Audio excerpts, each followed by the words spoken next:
So welcome back everyone. Now we are going to discuss about the interest rate futures. And from this lecture we are going to start with this concept. तो interest rate futures के बारे में देखो sir, question कहाँ से कहाँ तक है। अभी तक मैंने आपको बताया कि क्वेश्चन नंबर 5 से लेके क्वेश्चन नंबर 11 तक तो हमारा फॉरवर्ड रेट वाला काम हो गया। अब हम बात करेंगे इंटरेस्ट रेट फ्यूचर्स की। वो रहेगी सर बात इंटरेस्ट रेट फ्यूचर्स की क्वेश्चन नंबर 21 तक, ठीक है। उस 21 में सिर्फ ये वाला एक क्वेश्चन है स्वैपिंग वाला, ये हम छोड़ देंगे, ये हम आखिरी में लेंगे। ये एक्चुअली स्वैप से रिलेटेड है, यहाँ पे रहना भी नहीं चाहिए था। तो उसके अलावा बाकी सारे क्वेश्चन जो है इंटरेस्ट रेट फ्यूचर्स के रहेंगे। उसके बाद ऑप्शन के बाद आपका स्वैप बचेगा और फिर कहानी ख़त्म, ठीक है सर। तकरीबन 11 से लेके 21 यानी 10 क्वेश्चन है इंटरेस्ट रेट फ्यूचर्स पे। तो ये जो 12 नंबर का क्वेश्चन है आप देख सकते हो वो एफआरए और फ्यूचर्स दोनों पे है। तो हम एक काम करते हैं, क्वेश्चन की शुरुआत करते हैं, एफआरए वाला पार्ट कंप्लीट करते हैं और उसके बाद फ्यूचर्स पे डिस्कशन करेंगे। मैं थोड़ा क्वेश्चन के साथ साथ उस चीज़ को समझा पाऊँगा, एग्जाम्पल भी कवर हो जाएगा वो का वही और समझ में भी आ जाएगा, तो टाइम भी हमारा बचेगा। देखिए क्वेश्चन नंबर 12, इलेक्ट्रा स्पेस एक कंज्यूमर इलेक्ट्रॉनिक होलसेलर है। The business of the firm is highly seasonal in nature. Seasonal का मतलब क्या हो गया, जैसे आम का बिजनेस हो गया। आम एक टाइम पे आता है साल भर में, उसी टाइम पे उसका बिजनेस किया जाता है और उसके बाद साल भर वो आम, बाकी बचे हुए टाइम पे आम नहीं बिकता, मतलब मिलता ही नहीं है।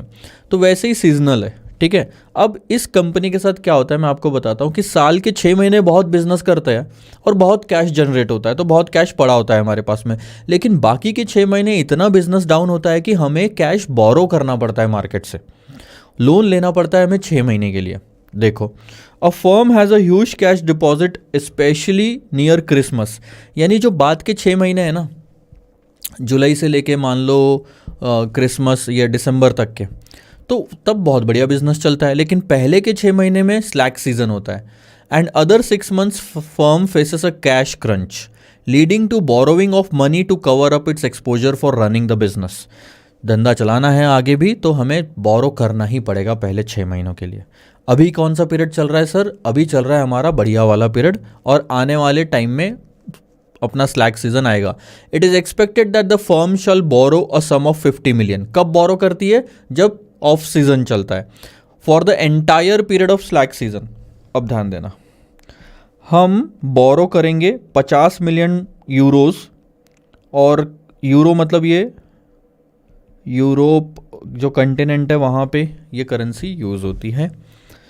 For entire period of slack season, slack season यानी कि जहाँ पे आपको फेस करना पड़ेगा, हम मान के चलते जनवरी से लेके जून तक का, इन अबाउट 3 मंथ्स, यानी आने वाले 3 महीनों में। तो हम अभी कहाँ पे होंगे पता है, सितंबर मान लो ख़त्म हो गया, अक्टूबर नवंबर दिसंबर हमारा बढ़िया वाला सीज़न चलेगा, लेकिन उसके बाद हमें बोरो करना पड़ेगा। तो आज हम हैं सितंबर एंड पे, हमें पता है 3 महीने का सीजनल पीरियड और बाकी है और उसके बाद स्लैक सीजन चालू होगा।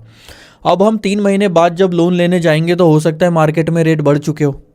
3 महीने बाद हम जब लोन लेने जाएंगे तब रेट बढ़ चुके हो, इसलिए आज ही हम फिक्स करना चाहते हैं 3 महीने बाद का रेट। तो ये है 3 महीने, ये पीरियड कवर करता है अक्टूबर नवंबर दिसंबर, और उसके बाद 6 महीने के लिए हमें लोन चाहिए सर। सो 3 महीने बाद जो 6 महीने के लिए लोन चाहिए तो वो कौन सा एफआरए कवर होगा, अब आप ये पता लगाओ। एफआरए में जो भी x/y या आप बोलो A/B एफआरए जो होता है, ये ध्यान देना, ये वो पीरियड होता है कि आज से ठीक इतने टाइम बाद आप लोन लोगे या दोगे, और आज से ठीक इतने टाइम बाद आप लोन ख़त्म कर दोगे। तो जो भी है दोनों आज से शुरू होता है। तो आप यहाँ पे अगर ध्यान दोगे तो ये शुरू होने के लिए 3 महीने लगा रहा है और ख़त्म होने के लिए 9 महीने लगा रहा है। 9 और 3 महीने के बीच का जो गैप है वो हमारा लोन का पीरियड बन जाता है, यानी हमारे लिए सिर्फ ये काम का है। आपको समझ आ गया। अब आपको ये जो टेबल दिया है इसमें स्पॉट रेट दिया है। स्पॉट रेट का मतलब आज अगर लोन लेना है तो 3/6 एफआरए के लिए लोन लेना है तो, और 3/9 एफआरए के लिए लोन लेना है तो।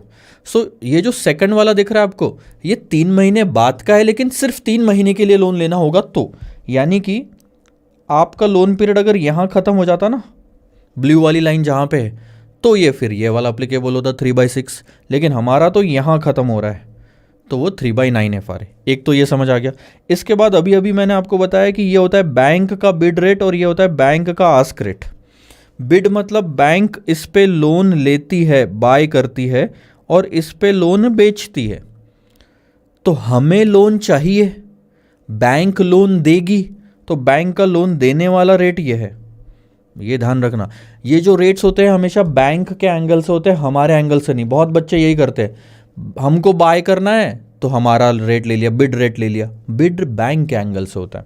तो एक चीज़ समझना, हमको बोरो करना है तो बैंक को लेंड करना है, बैंक का लेंडिंग रेट ज़्यादा ही रहेगा, 5.94% आस्क वाला रेट। ठीक है, तो आपको पता है 50% प्रॉब्लम सॉल्व हो जाती है। बच्चों को पहले तो यही नहीं पता 3 में से कौन सा रेट उठाऊं, और उसके बाद भी बिड या आस्क में से कौन सा उठाऊं। यहाँ तक पहुँचने में ही गलती होने के चांसेस रहते हैं। 50% बच्चे या तो ये 5.64 ले लेंगे या तो फिर ये 3/6 FRA में से कुछ भी उठा लेंगे, तो वहीं गलती हो जाएगी। तो ये कॉन्सेप्चुअल नॉलेज है सर। ठीक है, अब करेक्ट रेट तो पता चल गया, ये तो सिर्फ शुरुआत है। अब आगे देखो क्या करना है। हम बैंक के साथ एग्रीमेंट कर लेंगे आज ही कि 3 महीने बाद आके हम 5.94% पे लोन उठा लेंगे। ठीक है, अब होगा क्या? ये जो लाइन लिखी है ये पूरा फ्यूचर्स के लिए है, तो हम ये बाद में पढ़ेंगे। पहला पार्ट देखो क्या सॉल्व करना है। How an FRA shall be useful if actual interest rate after 3 months turn out to be this. ये स्पॉट रेट है मार्केट में, जो सबसे पहला वाला क्वेश्चन देखा था आपने FRA का, एग्जैक्टली वही है। बस एक चीज ध्यान देना, वो FRA किस तरह से यूजफुल है पूछ रहा है, वो ये नहीं बोल रहा है कि सेटलमेंट निकालो। वो सिर्फ ये पूछ रहा है कि हेजिंग किस तरह से हो सकती है ये बताओ। तो इस क्वेश्चन में आपको डिस्काउंटेड किया हुआ नहीं मिलेगा, क्योंकि क्वेश्चन का पर्पस इंपैक्ट निकालना नहीं है FRA का। FRA का इंपैक्ट मत निकालो, FRA किस तरह से हेजिंग पर्पस के लिए इस्तेमाल किया जा सकता है वो बताओ। तो हमें अल्टीमेटली ये बताना है कि देखो हमारी कॉस्टिंग जो है वो 5.94 के ऊपर नहीं जाएगी, जो हम 3 महीने पहले ही डिसाइड कर चुके थे। ध्यान देना। अब क्या होगा, जब भी 3 महीने कंप्लीट होंगे तो जब आप लोन लेने जाओगे ना, तो इन्हीं रेट पे लोन मिलेगा सर आपको, 4.5 और 6.5। और FRA में आपका जो सेटलमेंट होएगा वो डिफरेंस, जो भी डिफरेंस होएगा, आपका जो एग्रीड रेट था वो था 5.94। अब जब आप FRA में एंटर होते हो तो आपकी ना ऑब्लिगेशन बन जाती है कि अब मार्केट में कुछ भी हो आपने इतना ही देना है। अब इस केस में देखना, आप स्पॉट रेट पे कम रेट पे लोन ले लोगे, FRA में आपको लॉस हो जाएगा, तो यहां भी आउटफ्लो, यहां भी आउटफ्लो, टोटल आपका 5.94 आएगा। इस केस में ज़्यादा में लोन ले लिया तो यहाँ नुकसान, यहाँ के फायदे से कवर अप हो जाएगा, नेट अमाउंट फिर भी 5.94 ही आएगी। अब देखो कैलकुलेशन बहुत आसान है। FRA के मार्केट में रेट अगर 4.50 चला गया, FRA में ये एग्री किया था और एक्चुअल में आपको ये लगा, तो एक्चुअल में कम लगने की वजह से आपको अब नुकसान होगा FRA में 1.44% का। ठीक है, 1.44% का FRA में नुकसान आप कैलकुलेट करना चाहोगे तो 50 मिलियन पे 1.44% का आप इंटरेस्ट दोगे, और वो भी आधे साल के लिए, क्योंकि हम सिर्फ 6 महीने के लिए बोरो कर रहे हैं। सारे रेट पर एनम दिए हुए हैं, ये भूलो मत। पिक्चर चलते चलते ना हम ये चीज़ भूल जाते हैं कि रेट सारे पर एनम है। तो हमने पूरा आधा कर दिया, तो वो आता है 3,60,000 यूरोस। अब आप ध्यान देना सर,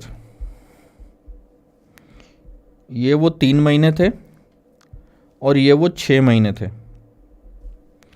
आपको ये जो प्रॉफिट और लॉस है ना यहाँ पता चल जाता है, ठीक है, क्योंकि यहाँ पे स्पॉट रेट्स निकल जाते हैं। लेकिन यहाँ पे लोन लोगे तो भी इंटरेस्ट जो रहता है वो यहाँ देने वाला होता है लोन के एंड में, तो जो प्रॉफिट और लॉस भी है वो भी एंड में ही देने वाला है। तो जो कैलकुलेशन किए जा रहे हैं ना यहाँ पे, एक कैलकुलेशन होगा प्रॉफिट लॉस FRA का, दूसरा कैलकुलेशन होगा सर एक्चुअल में जो हम इंटरेस्ट पे करेंगे बैंक को, वो दोनों यहाँ पे दिखाए जा रहे हैं। आप चाहो तो यहाँ पे दिखा सकते हो, लेकिन यहाँ पे सिर्फ तभी दिखाओ, यहाँ पे सिर्फ तभी दिखाओ जब सेटलमेंट करना हो आपको। एफआरए में सेटलमेंट करके कहानी खत्म करनी है। हमारा इस क्वेश्चन में पर्पस है ये दिखाना कि देखो भाई, हमने जो रेट यहाँ 0 पॉइंट पे फिक्स किया था उतना ही हमें यहाँ पे पड़ रहा है, उससे ज़्यादा नहीं पड़ रहा है। इसे कहते हैं हेजिंग करना।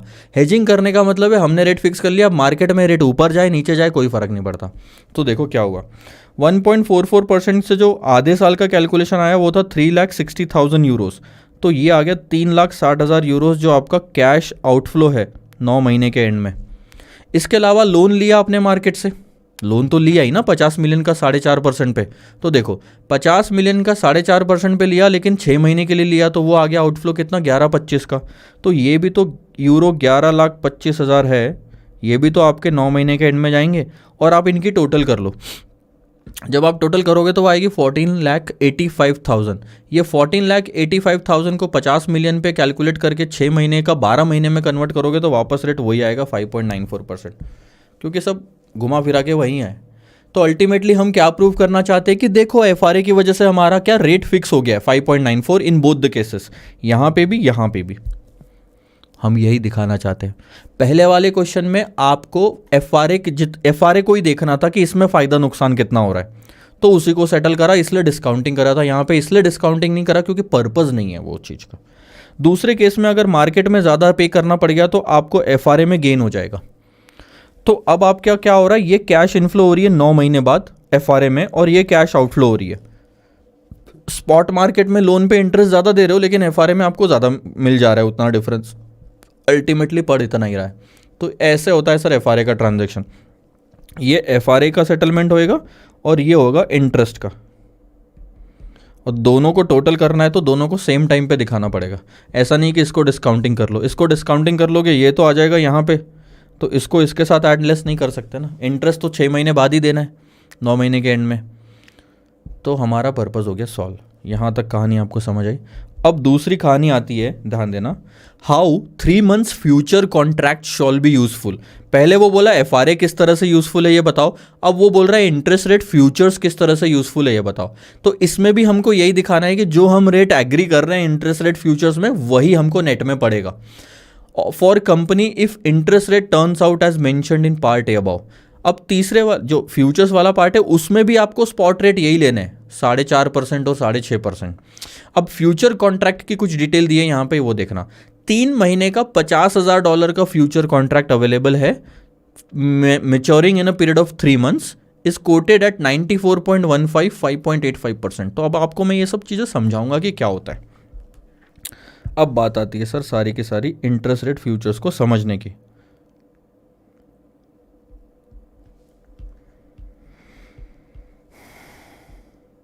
ज़्यादा ही बड़ा हो गया ये तो।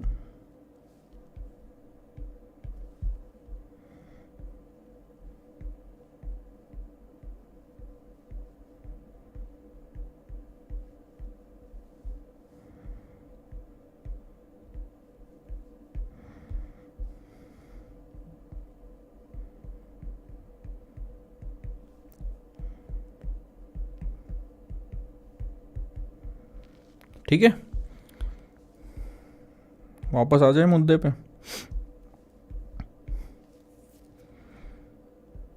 पहला पार्ट ध्यान देना, पॉइंट टू पॉइंट में लिखता जाऊंगा।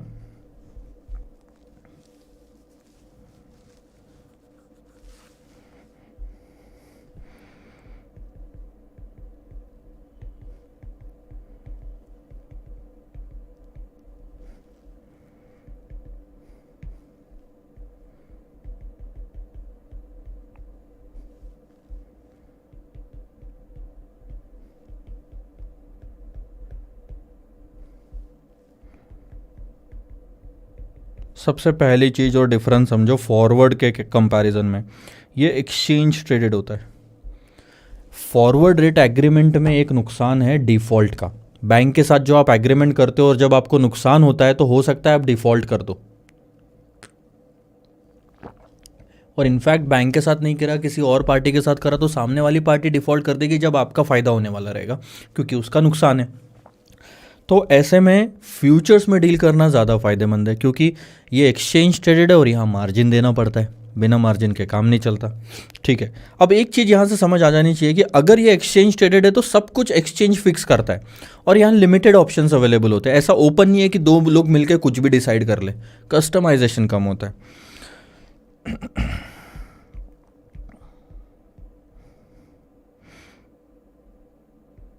हम शॉर्ट फॉर्म में इसको IRF बोलेंगे, बार बार इतना लिखेंगे नहीं।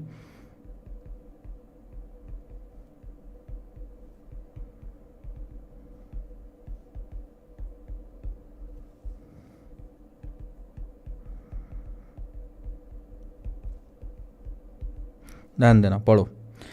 Interest rate futures is based on the prices of bonds and not on the interest rate. बहुत लोगों को लगता है कि इंटरेस्ट रेट फ्यूचर का असेट क्या होगा, तो इंटरेस्ट रेट नहीं सर, असेट क्या है, प्राइस ऑफ द बॉन्ड। मैं फिर से लिख रहा हूं,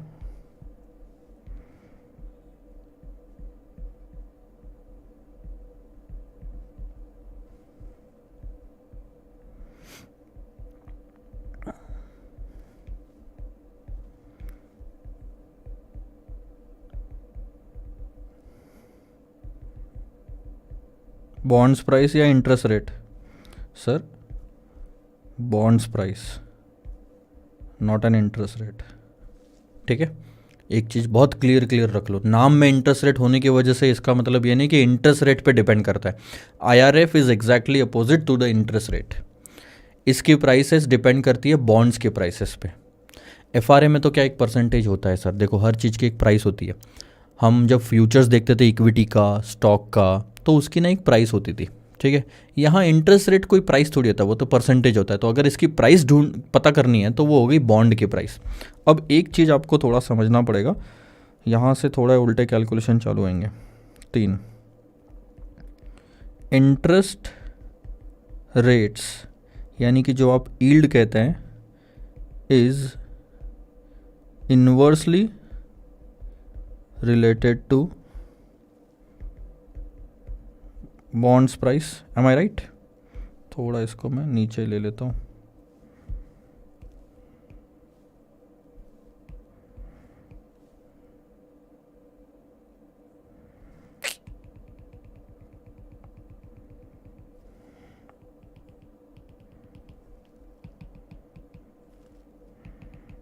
चलो अगली लाइन में लिख लेते हैं।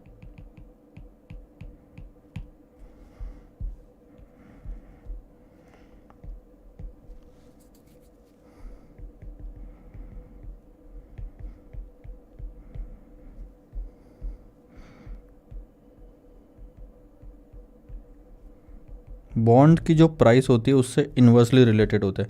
आपने देखा होगा YTM is inversely related to market price, हमने बोला था ये बॉन्ड वैल्यूएशन यानी सिक्योरिटी वैल्यूएशन में।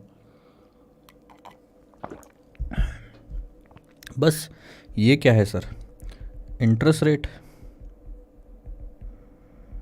और ये है बॉन्ड की प्राइस। अब बॉन्ड की जो प्राइस होती है उसी पे डिपेंड करता है इंटरेस्ट रेट फ्यूचर्स की प्राइस। ये हमने बोल दिया, इसका मतलब interest rates are inversely related to interest rate futures. अच्छा, अब theoretical price of interest rate futures is equal to 100 minus interest rate. बहुत सिंपल भाषा में समझो, इसमें कोई वो नहीं है, मतलब बहुत टेक्निकल कोई फॉर्मूला होगा ऐसा कुछ भी नहीं है। इंटरेस्ट रेट फ्यूचर्स की प्राइस डिपेंड करती है इंटरेस्ट रेट को 100 में से माइनस करने के बाद। यानी कि अगर 100 में से 5% का इंटरेस्ट रेट माइनस करा तो 95 रुपीज़, ठीक है, 95 rupees will be the price of interest rate futures. और इसी से आपको इन्वर्स रिलेशनशिप समझ में आ जाएगा कि अब अगर आपने 100 में से 4% माइनस करा तो 96 होती है। यानी कि इंटरेस्ट रेट गिरा, 5 का 4 हुआ, बट इंटरेस्ट रेट फ्यूचर्स की प्राइस बढ़ी। So that says the inverse relationship of interest rate with interest rate futures. अब इसका मतलब क्या है, 5वां पॉइंट ध्यान देना।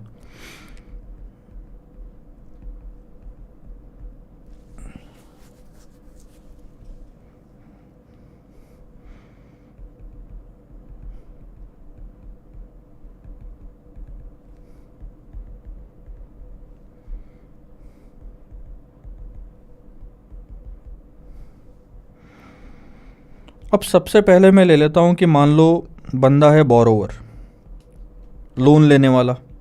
आप मुझे बताओ लोन लेने वाले को रिस्क किस चीज़ का होता है, इंटरेस्ट रेट बढ़ने का या इंटरेस्ट रेट गिरने का? लोन लेने वाले को इंटरेस्ट रेट बढ़ने का रिस्क होता है, rise in interest rate, this is the risk.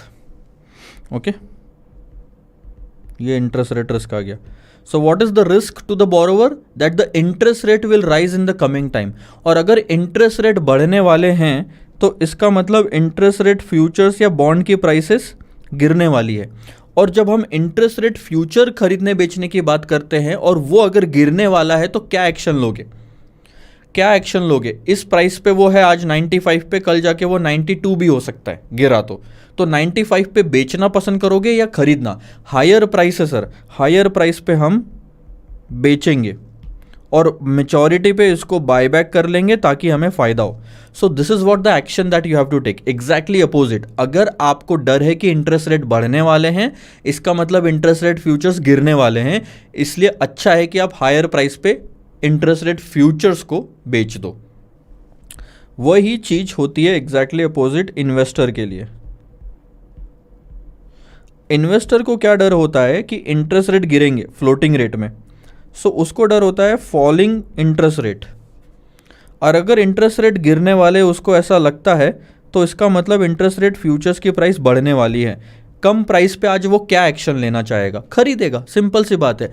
दोनों में कोई भी सिचुएशन हो, ज़्यादा प्राइस पे कोई भी बेचना चाहेगा और कम प्राइस पे कोई भी खरीदना चाहेगा। सो आज ये जो प्राइस है इस पे आप क्या करोगे जब आपको पता है कल जाके बढ़ने वाली है? आज आप बाय करोगे, बाय एंड देन सेल। तो यही है सर सारा का सारा खेल। तो एक तरह से याद रखना कि जब भी सिचुएशन बोरोवर की आएगी तो वो इंटरेस्ट रेट फ्यूचर को बेचेगा सर। तीन चीज़ें आपको समझ में आ जानी चाहिए डायरेक्टली कि जब भी बोरोवर आएगा तब वो बोरोवर आएगा क्वेश्चन में और उसको इंटरेस्ट रेट रिस्क होगा बढ़ने का, तो बोरोवर को हेजिंग करने के लिए, इस चीज़ पे हेजिंग करने के लिए इस चीज़ को बेचना पड़ेगा। अभी तक क्या कर रहे थे? एफआरए वाले केस में एफआरए हम खरीद रहे थे, एफआरए खरीद रहे थे क्योंकि एफआरए डायरेक्ट इससे लिंक था। बट इंटरेस्ट रेट फ्यूचर इससे लिंक्ड नहीं है, इंटरेस्ट रेट फ्यूचर बॉन्ड के प्राइसेस से लिंक्ड है, तो वो उल्टा जाने वाला है। तो यही मैं कह रहा हूँ, आपको थोड़ा सा ध्यान देना। वापस से समराइज अगर करना चाहूँ मैं, एफआरए और इंटरेस्ट रेट फ्यूचर्स, ये हो गया बोरोवर और ये हो गया इन्वेस्टर। तो नॉर्मल केस में क्या हो रहा है, एफआरए हम बाय करते हैं हेजिंग करने के लिए और इन्वेस्टर एफआरए को सेल करता है। बट इंटरेस्ट रेट फ्यूचर में एग्जैक्ट अपोजिट होगा सर, ये चीज़ ध्यान रखना। दिस इज ऑल, इससे हेजिंग हो जाएगी, ठीक है। तो borrower will sell interest rate futures, क्योंकि जहां इसका इंटरेस्ट रेट जाएगा उसका एग्जैक्टली अपोजिट जो उसका इंटरेस्ट रेट फ्यूचर से वो जाएगा। Investor will buy interest rate futures in this case. So this is what you have to remember. ये जो एक्शन है ये हेजिंग पर्पस के लिए मैं बता रहा हूँ आपको, ठीक है।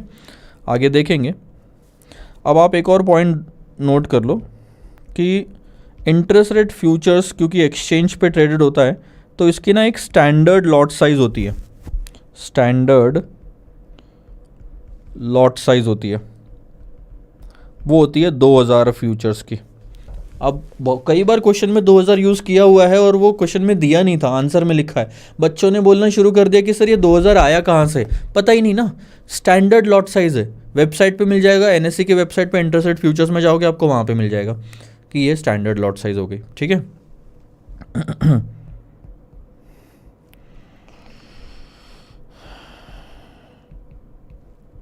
अब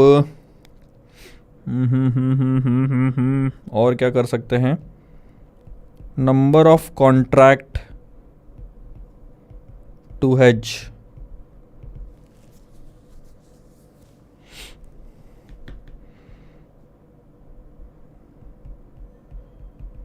खैर ये तो केस टू केस बदलेगी, बट नंबर ऑफ कॉन्ट्रैक्ट का वही फॉर्मूला है सर जो आपने डेरिवेटिव में इस्तेमाल किया था। न्यूमरेटर में रखोगे कि कितनी पोजीशन आपको स्पॉट मार्केट में हेज करनी है, यानी कि लोन कितने का लेने वाले हो, डिवाइडेड बाय फ्यूचर्स में पोजीशन कितनी, एक कॉन्ट्रैक्ट की वैल्यू कितनी है। अब एक interest rate futures multiplied by 2000 करोगे तो एक लॉट की प्राइस आती है, वो एक लॉट की। और उसके बाद बाय नंबर ऑफ कॉन्ट्रैक्ट करोगे तो वो पूरे लॉट का आएगा। चलो देखेंगे क्या करना है वो तो, और तो मुझे लगता नहीं है कुछ और ख़ास बताना चाहिए आपको। बेसिक चीज़ें ये है सर। तो एक चीज़ का आपको समझ में आना चाहिए कि इंटरेस्ट रेट फ्यूचर्स बॉन्ड की प्राइस पे डिपेंड करता है। तो जहाँ भी इंटरेस्ट रेट जाने वाले हैं उसके exactly opposite interest rate futures जाएगा। ठीक है, borrower normally interest rate futures को बेचेगा हेजिंग करने के लिए और बाद में खरीदेगा।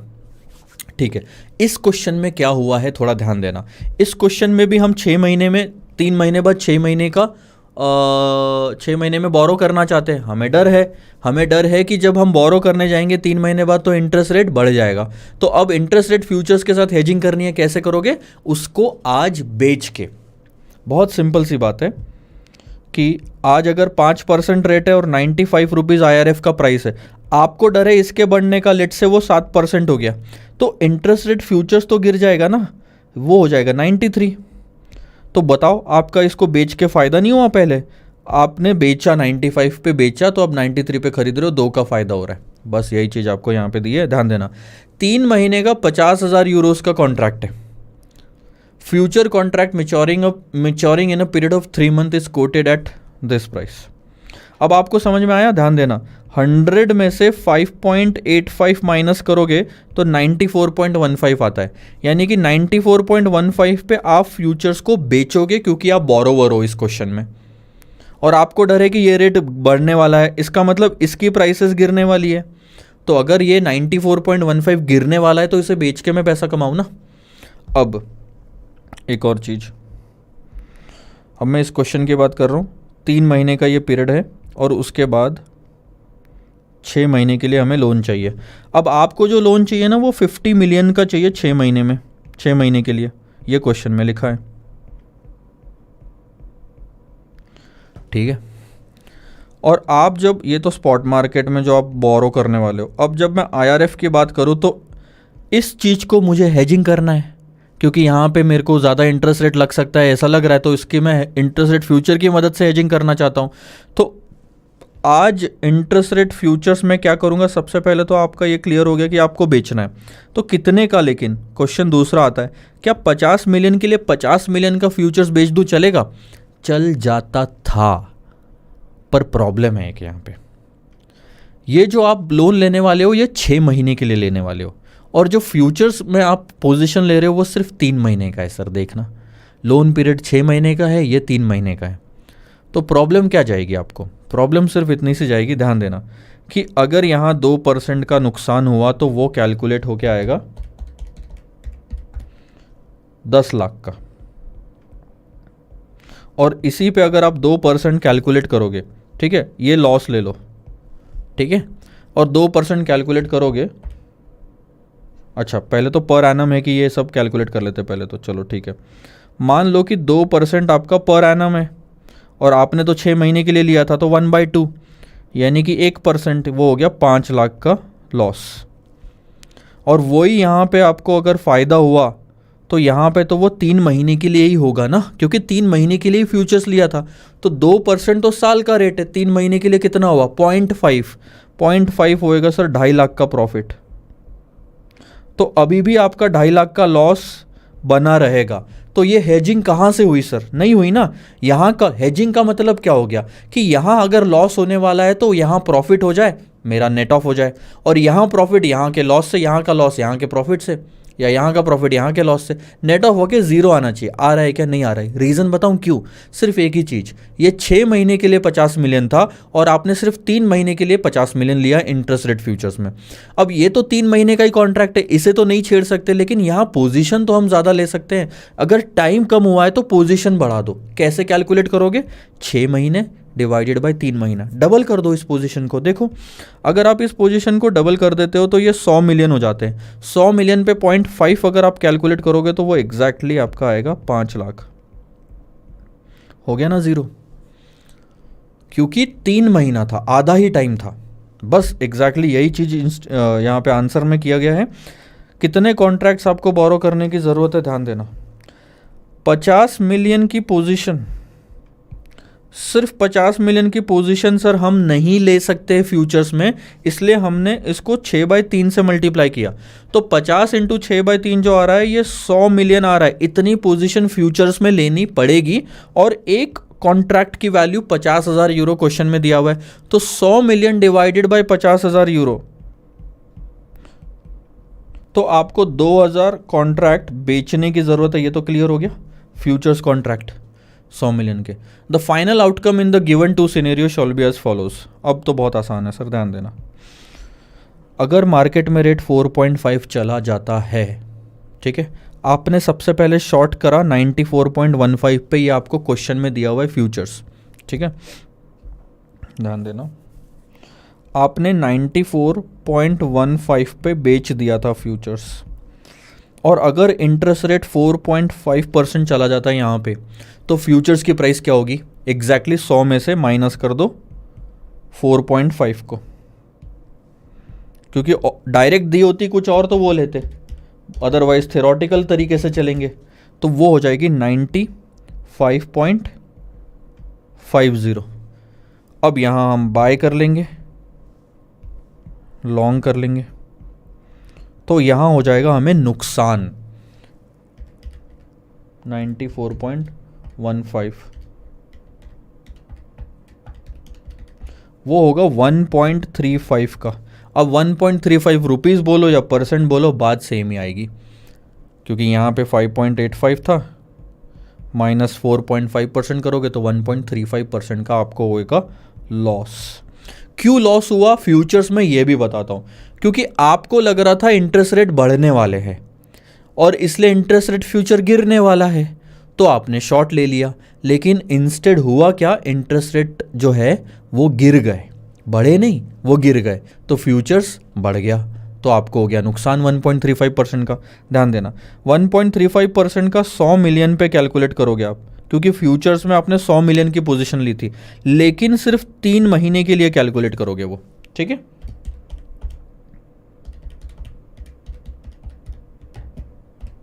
तो वो आएगा सर 337,500 का नुकसान। तो ये आपका बन गया कैश आउटफ्लो, मानते हो इस बात को? इसके ये तो हो गया सर फ्यूचर्स का, बट स्पॉट मार्केट में लोन तो लिया ही होगा ना आपने, लोन लिया होगा, तो लोन जो है, लोन तो आपने जो मार्केट में रेट है उस पर लिया होगा 4.5%, और कितने का? जितनी ज़रूरत थी, 50 मिलियन, कितने टाइम के लिए? 6/12। तो इसमें कितना आउटफ्लो आएगा?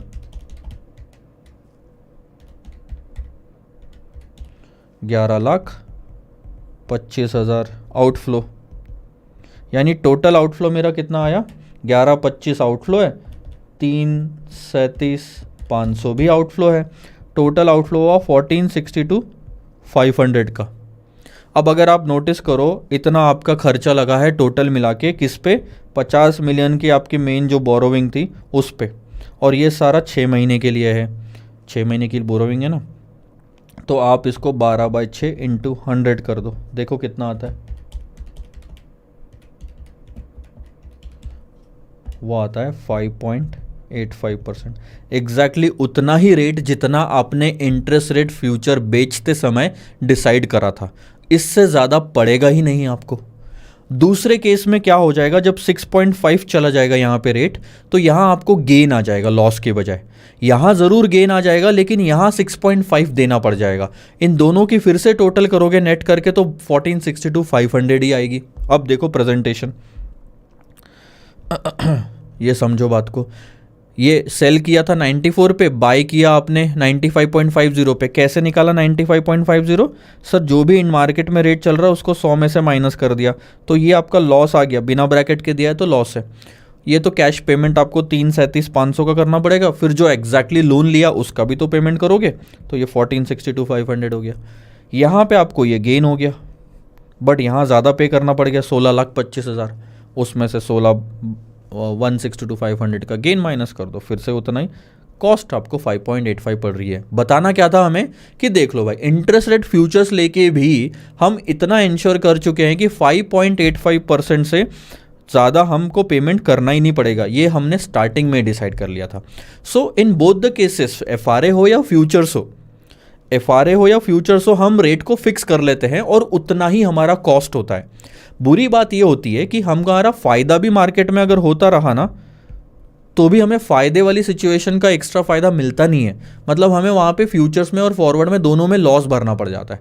ऑप्शंस जब आप स्टार्ट करोगे तब आप देखना कि इसमें आपको फ़ायदा होता है, ये लॉस भरने की ज़रूरत ही नहीं है क्योंकि आप ऑप्शन एक्सरसाइज ही नहीं करते हैं वहाँ पर। चलो ठीक है, यहाँ तक तो कहानी ख़त्म हुई। ये वाला आप थोड़ा सा होमवर्क ले लो। सेम क्वेश्चन है जैसा अभी हमने क्वेश्चन नंबर 12 देखा। अब हम क्वेश्चन नंबर 14 देखते हैं। इंटरेस्ट रेट फ्यूचर्स के क्वेश्चन काफ़ी आसान है सर आगे के। ये वाला ही क्वेश्चन देख लो अब क्या है। ये मार्जिन वाला है, बहुत आसान सा क्वेश्चन है, ख़त्म कर दूंगा फटाक से। एक ट्रेडर है जिसने एक्सपेक्ट किया कि long term interest rate rise होने वाले। अब आप मुझे बताओ ये बोरोवर है कि इन्वेस्टर है? ये बोरोवर है सर, क्योंकि बोरोवर को डर होता है इंटरेस्ट रेट के बढ़ने का। ठीक है, तो इसका मतलब इंटरेस्ट रेट फ्यूचर्स गिरने वाले हैं और ऐसे टाइम पे आप इंटरेस्ट रेट फ्यूचर्स को बेचोगे पहले और बाद में खरीदोगे। He decides to sell interest rate future. दे दिया, नहीं भी दिया होता तो भी आपको समझना चाहिए कि क्या करना है। As he shall benefit from falling future prices. Trading की जो डेट है 5 अक्टूबर को उसने ट्रेडिंग शुरू की फ्यूचर्स में। फ्यूचर्स की जो डिलीवरी डेट है वो है 1 दिसंबर 2019 की। अब आप 5 अक्टूबर से पूरा अक्टूबर लोगे तो कितने दिन बचे? 26 दिन, क्योंकि 31 होता है उसमें। नवंबर लोगे तो 30 और दिसंबर लोगे तो अक्टूबर नवंबर 56 दिन ही तो है। अच्छा 2 साल है भाई। चलो मतलब इसमें ऐसा कुछ कैलकुलेशन नहीं आएगा, मैं फालतू थोड़ा एक्साइटेड हो रहा था। 2 साल का गैप है। करंट फ्यूचर की जो प्राइस है इस पे आपने बेच दिया। स्टार्ट तो इसी से करोगे ना। आज आपने 93.50 पे फ्यूचर्स बेच दिया।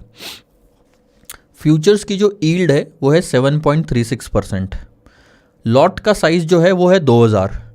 एक फ्यूचर 93 में बेचा और एक कॉन्ट्रैक्ट में इतने फ्यूचर्स बेचे और टोटल आपने 250 कॉन्ट्रैक्ट बेचे। सोचो तो सही, 93.50 का एक और 2000 से मल्टीप्लाई करते ही एक कॉन्ट्रैक्ट और 250 से मल्टीप्लाई करते ही टोटल इतना आपने बेच दिया, शॉर्ट पोजीशन क्रिएट कर ली। ये बेचा on December 17।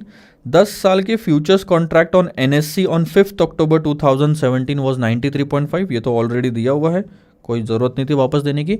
Show daily mark to market transaction due to changes in the future prices. बहुत सिंपल है, पहले बेचा है तो अगली प्राइस पे खरीदोगे और सेटल कर लोगे, फिर अगली प्राइस पे खरीदोगे सेटल कर लोगे। तो ऐसे शॉर्ट सेल पोजीशन चलता रहेगा। एक चीज़ क्वेश्चन में नहीं दी है, वो है इनिशियल मार्जिन। मान के चलते हैं कि जो भी होगा वो भर दिया होगा क्योंकि वैसे भी वो डिपॉजिट है। अब ध्यान देना, 93.50 में आपने सबसे पहले बेचा तो वो ये पहले लिख लो क्योंकि सेल पोजीशन है। अब 93.6925 में आप उसको क्लोज कर दोगे तो यहाँ आपको दिख रहा है लॉस हो गया सर 0.1925 का, क्योंकि 19 पैसों से फ्यूचर्स की प्राइस बढ़ गई। बेचने के बाद बढ़ गई तो नुकसान होगा। बेचा यहाँ पे कम प्राइस पे, खरीदा ज़्यादा प्राइस पे, पर ये हुआ एक पे, ये नुकसान एक फ्यूचर्स पे। एक कॉन्ट्रैक्ट पे नुकसान होगा जब 2000 से मल्टीप्लाई करोगे और टोटल कॉन्ट्रैक्ट पे नुकसान होगा जब 250 से मल्टीप्लाई करोगे। हो गया इतना, आपका जो भी अमाउंट होगा XYZ ये आपके मार्जिन अकाउंट में से कट जाएगा क्योंकि है नुकसान। अब अगले दिन आपकी जो प्राइस कैरी फॉरवर्ड होगी वो है 93.6925। पुरानी प्राइस पर तो सेटलमेंट हो चुका है, अब ये प्राइस से कैलकुलेट करो। यहाँ से देखोगे फ्यूचर्स आपका 69 से 46 पे आ गया तो फ़ायदा है। इतने का फ़ायदा मल्टीप्लाइड बाय फिर से 2000 और 250, इतना आपका मार्जिन में ऐड हो जाएगा। ये रहे वो कैलकुलेशंस। ये देखना, ये प्राइस इधर आ गई सारी अगले दिन और ये नुकसान, ये फ़ायदा 2000 और 250 से मल्टीप्लाई करोगे। इसको मल्टीप्लाई करते ही एक कॉन्ट्रैक्ट का फ़ायदा नुकसान आता है, इसको मल्टीप्लाई करते ही टोटल कॉन्ट्रैक्ट्स का फ़ायदा नुकसान आता है और यह है सारा का सारा टोटल फ़ायदा नुकसान। ये तो आप डेरिवेटिव्स में भी मार्जिन कैसे अकाउंट एडजस्ट करते हैं वो देख चुके हैं। तो बस इतना ही, प्रॉफिट लॉस हर बार एडलेस होता जाएगा आपके मार्जिन अकाउंट में। तो जो भी डिपॉजिट आपने स्टार्टिंग में दिया होगा, फ्यूचर्स बेचो, इंटरेस्ट रेट फ्यूचर्स बेचा ना, बेचो या खरीदो, मार्जिन तो जमा कराना पड़ेगा, ठीक है। और उसमें इतना प्रॉफिट ऐड होके आपको पैसा वापस मिल जाएगा। कहानी खत्म। अगला क्वेश्चन देखते हैं सर, ध्यान देना। अब इस वाले क्वेश्चन में पता है आप इन्वेस्टर हो, बोरोवर नहीं हो, इन्वेस्टर हो। अब इन्वेस्टर हो तो डर क्या होता है पता है? इंटरेस्ट रेट गिरेंगे। फ्लोटिंग रेट पे इन्वेस्टमेंट कर रखा होगा और आज मिल रहा है 10%, कल मिलेगा 9%, फिर मिलेगा 8%, तो गिरने का डर होता है। और अगर इंटरेस्ट रेट गिरे तो फ्यूचर्स, इंटरेस्ट रेट फ्यूचर्स बढ़ेंगे, तो वो ऐसी ऐसी डायरेक्शन फ्रेम होगा। तो इंटरेस्ट रेट फ्यूचर अगर आज यहाँ पे है तो खरीदोगे बेचोगे? खरीदेंगे सर, क्योंकि कल बढ़ने वाले हैं। So we will go long on interest rate future in this case. Have a look. A bank has a large portfolio of government of India securities worth 25 crore. ठीक है, 25 करोड़ रुपए का इन्वेस्टमेंट है। Different coupon, different maturities. In view of the rising interest rates in the near term, the treasury head is concerned about the negative effect this will have on the bank's portfolio. है क्यों? Rising का क्या डर है उसे? हाँ भैया, ये देखो, वो इन्वेस्टर नहीं है, मुझे थोड़ा लगा उसकी ना गवर्नमेंट ऑफ इंडिया की सिक्योरिटीज है, यानी कि बॉन्ड खरीद रखे हैं, तो हम बेचेंगे। ये तो बात सही है, उल्टा आ जाएगा इस केस में भी। हम ना बोरोवर है ना हम डिपॉजिटर है, हमने बॉन्ड्स खरीद रखे हैं 25 करोड़ के। अब बैंक का डर क्या है कि इंटरेस्ट रेट बढ़ने वाले हैं। अगर गलती से इंटरेस्ट रेट बढ़े तो हमारे पोर्टफोलियो में जो बॉन्ड है उसकी प्राइसेस गिरेगी, क्योंकि YTM is inversely related to market price. Bonds की मार्केट प्राइस गिरने लगी तो पोर्टफोलियो की वैल्यू भी तो गिरेगी। Exactly. The treasury head wants to hold his portfolio and at the same time does not want to suffer losses on account of fall in the bond prices. Bond की prices sir गिरने वाली है, ये ऐसा लेके चलो, तो bond भी ऐसा, इंटरेस्ट रेट फ्यूचर भी ऐसा। तो इस पर्टिकुलर प्राइस पे आप क्या करना चाहोगे? बेचेंगे सर इंटरेस्ट रेट फ्यूचर्स को। We will go short on the futures contract to establish a correct hedge. तो हम बेचेंगे, ठीक है। आ जाओ, अब ये देखो, spot position, future position. We have a long position in the spot, क्योंकि हमने बॉन्ड खरीद रखे हैं, और फ्यूचर्स में हम क्या करेंगे? शॉर्ट पोजीशन ले लेंगे। तो 98.0575 पे हमने क्या खरीदा सर? बॉन्ड खरीद रखे हैं। एवरेज प्राइस ले लो। अब कितने? 25 करोड़ का पोर्टफोलियो है। अब 25 करोड़ को 98.0575 से डिवाइड करने से आएगा क्या? कितने बॉन्ड आपने खरीदे हैं। एवरेज प्राइस अगर ये है तो एक बॉन्ड की प्राइस वो है, तो 25 करोड़ से एक बार डिवाइड करो तो सही। तो वो आएगा 2549,525, 4.51 आता है, राउंड ऑफ कर लो इतने में, ठीक है। तो इतने बॉन्ड आपने खरीद रखे हैं। आज फ्यूचर्स की प्राइस इतनी है, फ्यूचर्स का जो कॉन्ट्रैक्ट 93.7925, ठीक है सर। अब ये 5 अक्टूबर को आपने शॉर्ट कर दिया। 16 नवंबर को क्योंकि इंटरेस्ट रेट बढ़ गए तो spot price of government of India bond देख लो, वो गिर गई 98 से सीधा 97, और ये 93.79 से ये भी गिर गया। लेकिन द गुड पार्ट इज आपका यहाँ पे अब इस केस में शॉर्ट सेल आ जाएगा, इस केस में लॉन्ग आ जाएगा, तो आपका यहाँ पे लॉस आ जाएगा, यहाँ आपका प्रॉफिट आ जाएगा। तो बात आती है सर कितना? तो देखो सिंपल सी बात है, आप 98.0575 माइनस 97.25, ये हो गया एक बॉन्ड में नुकसान।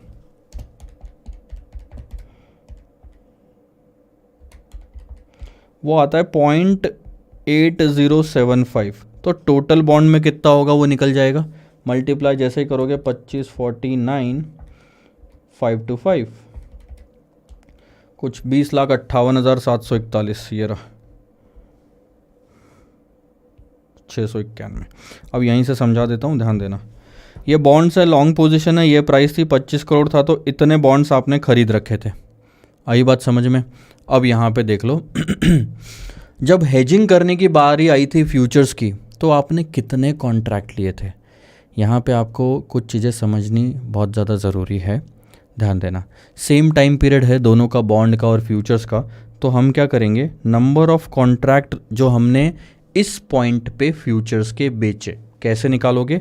बहुत सिंपल सर, 25 करोड़ के पोर्टफोलियो को हेज करना है, तो बीटा शीटा तो कुछ यहाँ पे है नहीं, ना टाइम पीरियड दिया 6 महीने 3 महीने की हम डबल कर सके, डिवाइडेड बाय, ठीक है ध्यान देना, 93.7925 ये एक फ्यूचर्स की प्राइस है। एक कॉन्ट्रैक्ट में 2000 फ्यूचर्स होते हैं, क्वेश्चन में नहीं दिया है लेकिन एक लॉट में 2000 होते हैं, ये फिक्स्ड है सर। तो इससे आपको नंबर ऑफ कॉन्ट्रैक्ट्स पता चल जाएंगे, वो आते हैं 1333 एवरेज। ये देखो सबसे आखिरी में देखे 25 करोड़ इंटू 1 क्या है, रिस्क टू बी हेज्ड। अब यहाँ पे थोड़ा करेक्शन करना, ये मल्टीप्लाई होना चाहिए था, माइनस नहीं, तो ये मल्टीप्लाई होगा। रिस्क टू बी हेज्ड 1, एक कॉन्ट्रैक्ट की वैल्यू 93.79 इंटू 2000, तो इतना आता है, राउंड ऑफ करोगे 1333। अब आप यहाँ पे आ जाओगे वापस, तो आपने कितने कॉन्ट्रैक्ट्स बेचे, 1333 इंटू 2000 इंटू 93.7925। तो शॉर्ट पोजीशन जो फ्यूचर में ली है आपने वो है 25 करोड़ 50 हज़ार की, थोड़ी ज़्यादा हो गई ना क्योंकि डेसिमल में आया था, तो ये थोड़ी सी ओवर एजिंग हो गई। सो इस पोजीशन को बचाने के लिए हमने इतनी पोजीशन शॉर्ट ले ली फ्यूचर्स में। देखो इधर लॉन्ग थी उधर फ्यूचर्स में लो, अब दोनों गिरेगा तो यहाँ नुकसान और उधर फायदा हो जाएगा। देखो तो यहाँ तो नुकसान हो गया 20 लाख का, अब फ्यूचर्स 93.15 हो गया, ये रहा 93.15 यहाँ पे, तो 93.79 पे बेचा था, 15 पे आप वापस खरीद लो तो आपको गेन पता चल जाएगा। अब इन्होंने क्या किया, दिस मल्टीप्लाइड बाय 1333 इंटू आपने 2000 कर दिया, तो टोटल आज की वैल्यू पता चल गई। अब आप देखो 25 करोड़ 50 लाख रुपए में बेचा और 24 करोड़ 83,37,900 में बाय किया, तो आपका प्रॉफिट आ रहा है 17,12,905 का। तो आप देख सकते हो कि लॉन्ग पोजीशन जो बॉन्ड में थी उसमें 20 लाख का नुकसान हुआ, फ्यूचर्स की वजह से 17 का प्रॉफिट हुआ, तो जो हमारा नुकसान है वो सिर्फ 3,45,000 का बचा हुआ है। अब आप यहाँ पे बोल सकते हो कि सर हेजिंग की तो ज़ीरो आंसर आना चाहिए था। देखो हेजिंग तो करिए बट कंप्लीट हेजिंग नहीं करी। क्यों नहीं हुई कंप्लीट हेजिंग, क्योंकि जो बॉन्ड की प्राइसेस में गिरावट है वो एग्जैक्टली फ्यूचर की प्राइसेस में गिरावट से मैच नहीं करती। अगर ये 1% से गिरा है तो वो कुछ और से गिरा है, दोनों अगर एग्जैक्ट सेम इससे गिरते तो प्रॉफिट लॉस भी बराबर आता। तो यहाँ बीटा वीटा भी कुछ दिया हुआ नहीं है जिससे हम पता लगा लेते। तो जो प्राइसेस में चेंज है ना बॉन्ड की और फ्यूचर्स की, वो मैच नहीं करती। 2% से गिरा, 3% से गिरा, ऐसा नहीं, एक कोई और रेट से गिर रहा है, एक कोई और रेट से गिर रहा है, इसलिए। बट नेवरदलेस हमने नुकसान तो कम किया। आप सोचो कि अगर आप ये पोजीशन लेते ही नहीं फ्यूचर्स की तो आपका नुकसान 20 लाख का हो गया होता अभी तक। कम से कम 20 लाख का नुकसान आपने 3.5 लाख पे लाया तो सही। इसी को हेजिंग बोलते हैं, ऑल्दो कंप्लीट नहीं हुई लेकिन हेजिंग बोलते हैं। अब आप यहाँ पे ध्यान देना, students note, you might say that the net gain और loss should have been zero. आप बोल सकते हो ये चीज़, क्योंकि हम हेजिंग कर रहे हैं तो जीरो होना चाहिए। Practically this is not possible because of the 2 reasons in this question. सबसे पहला रीजन, जो बॉन्ड में प्राइस में चेंज हुआ है that is not equal to the change in the price of the IRF। आप बॉन्ड की प्राइस का चेंज देखो, बॉन्ड की प्राइस 0.8235% से गिरी है लेकिन फ्यूचर सिर्फ इतने से गिरा। फ्यूचर भी पूरा और गिरता तो और प्रॉफिट बढ़ता, क्योंकि हमने शॉर्ट पोजीशन ले रखी थी पहले से, तो और गिरना चाहिए था। जितना अच्छे से गिरता उतना प्रॉफिट बढ़ता, लेकिन वो कम से गिरा तो कम प्रॉफिट हुआ। ठीक है, उसके बाद contracts are not allowed to be traded in the fraction resulting into over and under hedging. जो 1332 पॉइंट समथिंग आया था तो हम ले तो नहीं सकते थे पॉइंट समथिंग, उससे खैर इम्पैक्ट कम होता है, इसका इम्पैक्ट तो लो है। जो मेजर 3 लाख 3.5 लाख का डिफरेंस आया ना वो इसकी वजह से आया है। बस ठीक है, समझ में तो आ गया ना। बस ये हेजिंग समझ में आई। ये क्वेश्चन था आपका hedging with interest rate futures, hedging करना। तो जो पोजीशन थी स्पॉट में उसको कैसे आपने बचाया फ्यूचर्स में। आ जाओ सर क्वेश्चन देखते हैं, क्वेश्चन नंबर 16। काफ़ी प्यारा क्वेश्चन है और आसान रहेगा, ज़्यादा डिफिकल्ट नहीं जाएगा आपका।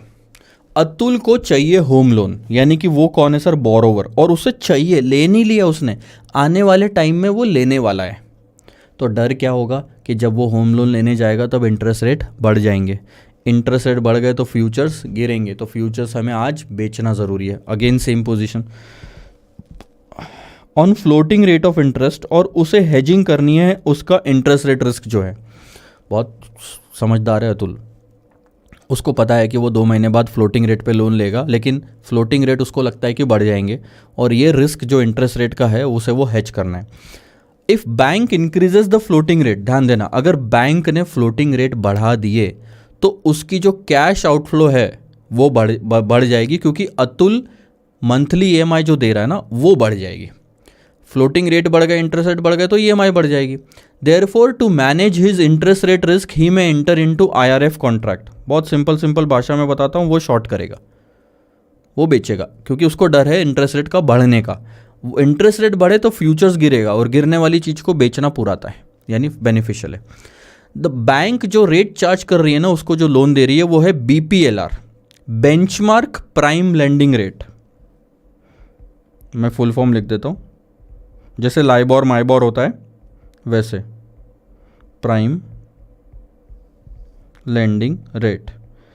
तो जो भी उस टाइम का फ्लोटिंग रेट है उसमें 2% और ऐड करके बैंक लोन चार्ज कर रही है, इंटरेस्ट चार्ज कर रही है। आज बीपीएलआर कितना चल रहा है? 5%, तो बैंक कितना चार्ज कर रही होगी उसको? 7%, 2% ऐड करके। ठीक है, अब थोड़ा सा देखना लोन की जो डिटेल दी है, कितना लोन बोरो करने वाला है वो 50 लाख, बोरो किया नहीं है, करने वाला है। आज जो रेट ऑफ इंटरेस्ट पड़ रहा है वो है 7%, यानी कि ये आ गया बीपीएलआर प्लस 2% के हिसाब से, आज 5% है इसलिए। और उस हिसाब से कैलकुलेशन किया तो 10 साल का लोन है टोटल, और ईएमआई होगी उसकी 58,054। ये कैलकुलेशन सर 7% से आया है। अब आप रेट बढ़ा दोगे तो ईएमआई बढ़ जाएगी। फ्यूचर्स की भी डिटेल आज दी हुई है आपको 31 जनवरी 2018 को। ठीक है, मार्जिन 2.5% का डिपॉजिट कराना पड़ेगा। मैंने बोला बेचो या खरीदो फ्यूचर्स, मार्जिन जमा कराना पड़ता है। 50 लाख का 2.5% कैलकुलेट कर लो कितना होता है। ठीक है, प्राइस 100 रुपये का है, तो ये एक्चुअल मार्केट प्राइस हो गई इंटरेस्ट रेट फ्यूचर्स की। ठीक है, इंटू 2000 करोगे तो एक कॉन्ट्रैक्ट आ जाएगा, और 50 लाख से डिवाइड करोगे तो आई थिंक आपका पूरा नंबर ऑफ कॉन्ट्रैक्ट भी आ जाएंगे। इंटरेस्ट रेट 5% है इसमें। फ्यूचर्स की प्राइस 2 अप्रैल को आपको दी हुई है 93। देखो गिर गई तो फ़ायदा होगा। यहाँ पे आपने शॉर्ट करा था, यहाँ शॉर्ट करा, यहाँ बाय कर लेना। और डिफरेंस कितना है? जनवरी से 2 अप्रैल का, फरवरी के 28 डेज़, मार्च के 31 डेज़, और अप्रैल का 1 दिन, 2 दिन। अगर डेज़ में निकालना है तो कुछ काम आएगा तो देख लेंगे। 61 डेज़ का कैलकुलेशन आ रहा है ये। In case there is 100 basis point increase, आज वो 31 जनवरी को खड़ा है और ये 2 अप्रैल को फ्यूचर एक्सपायर हो रहा है, तो मैं ये मान के चल रहा हूँ कि लोन भी मुझे 2 अप्रैल को ही लेना होगा, तो तब तक के लिए मैं इंटरेस्ट रेट को हेज करना चाहता हूँ, इसलिए आज इंटरेस्ट रेट फ्यूचर्स को बेचूंगा। 2 अप्रैल को लोन लेने वाली डेट पे ख़त्म हो जाएगा। अब मान लो 100 बेसिस पॉइंट का मतलब होता है 1% से इंटरेस्ट रेट बीपीएलआर के बढ़ जाते हैं। 5 का क्या हो गया सर? 6%, तो ये 7 का क्या हो जाएगा? 8%। It shall lead to change in the floating rate from 5 to 6, तो रेट ऑफ इंटरेस्ट अब आपका हो जाएगा 6 + 2 8, और ईएमआई देखो बढ़ गई।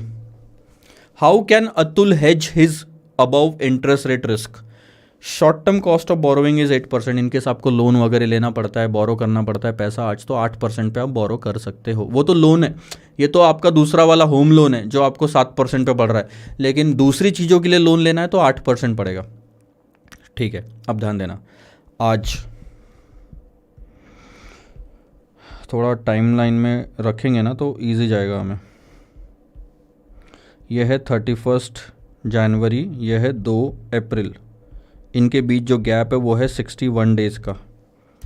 28 + 31 + 2, हाँ 61 डेज़ का। ठीक है, अब आज हमें मार्जिन जमा करानी है तो 50 लाख का 2.5% हमें जमा कराना पड़ेगा। 1 लाख रुपए, 1,25,000 रुपये। आज आपको फ्यूचर्स बेचना है तो ये पैसा आएगा कहाँ से? T0 पे आप बोरो करोगे 1,25,000, और आप इनिशियल मार्जिन पे कर दोगे 1,25,000। मार्केट से बोरो किया, क्या रेट पे सर? ये तो मार्जिन के लिए 8% का रेट लगेगा आपका, तो ये हो गया 0। अब 61 डेज़ बाद क्या होगा? और आपने यहाँ पे क्या करा पता है? आपने यहाँ पे शॉर्ट कर लिया पोजीशन। अब 61 डेज़ बाद क्या होगा? पहली चीज़ तो loss due to increase in EMI. अब प्रेजेंट वैल्यू तो निकाल सकते नहीं है, यहाँ पे 120 महीने का दिया हुआ है। आप सिंपल कैलकुलेशन कर सकते हो कि हर महीने की ईएमआई में आपको जो नुकसान हुआ है वो है 60,663 माइनस 58,054।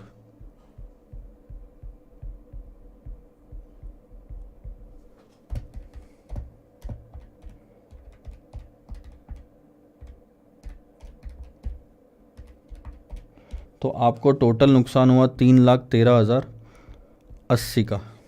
ठीक है, अब आपने यहाँ पे फ्यूचर्स बेचा था टाइम पे, ज़ीरो टाइम पे, कितने? बहुत सिंपल सर, 50 लाख की आपकी लोन की अमाउंट थी, ये हो गई पोजीशन जो आपको कवर करनी है इंटरेस्ट रेट फ्यूचर्स में। 100 रुपये का आपका था एक फ्यूचर्स, 2,000 का लॉट होता है, तो 2 लाख हो गया नीचे में। तो ये आंसर आएगा 25 लॉट आपने फ्यूचर्स के बेचे थे स्टार्टिंग में, तो उतने ही वापस खरीदोगे। तो प्रॉफिट इन IRF, ध्यान देना, 100 रुपये पे बेचा था फ्यूचर्स, बाद में 2 अप्रैल को जब सेटलमेंट की बारी आई तो 93.21 हो गया, जिस पे हमने खरीद लिया होगा। ये एक फ्यूचर्स पे प्रॉफिट है, 100 में बेच के 93 में खरीदा, मल्टीप्लाइड बाय 2000 मल्टीप्लाइड बाय 25,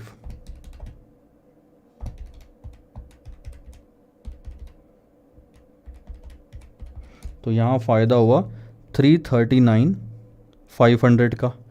इसके अलावा आपने जो लोन लिया था मार्जिन के लिए, उस पे इंटरेस्ट भी चुकाना पड़ेगा। ध्यान देखना कि इस दिन आपको मार्जिन अमाउंट वापस मिल जाएगा, तो वो इनफ्लो हो गया, और आप प्रिंसिपल था वो तो बोरो किया हुआ था, वापस देना पड़ेगा, तो रीपेमेंट के टाइम पे प्रिंसिपल भी देना पड़ता है, तो वो मार्जिन आएगा 1,25,000 का जाएगा, तो वो इनफ्लो आउटफ्लो में काउंट ही मत करो, सिर्फ इंटरेस्ट ले लो उस पर। तो 1,25,000 आपने जो बोरो किया था उस पर 8% का इंटरेस्ट आता है 61/365 डेज के लिए, तो वो होता है कुछ 1671 रुपीज़ का। बस कर लो टोटल तीनों की, एक प्रॉफिट है बीच वाला, बाकी दोनों नुकसान है, आपकी यहाँ पे हेजिंग का नेट प्रॉफिट आ जाएगा। 50 लाख, ये 2 लाख, 25 कॉन्ट्रैक्ट समझ में आए। आपने शॉर्ट करे, क्यों शॉर्ट करे? इंटरेस्ट रेट बढ़ने वाला है, फ्यूचर्स गिरने वाले हैं, तो शॉर्ट करा। मार्जिन आपको पे करना था 1,25,000, तो उसके लिए बोरो करके आपने पे कर दिया। 61 डेज के बाद में ध्यान देना, इन्होंने क्या कैलकुलेशन किया है,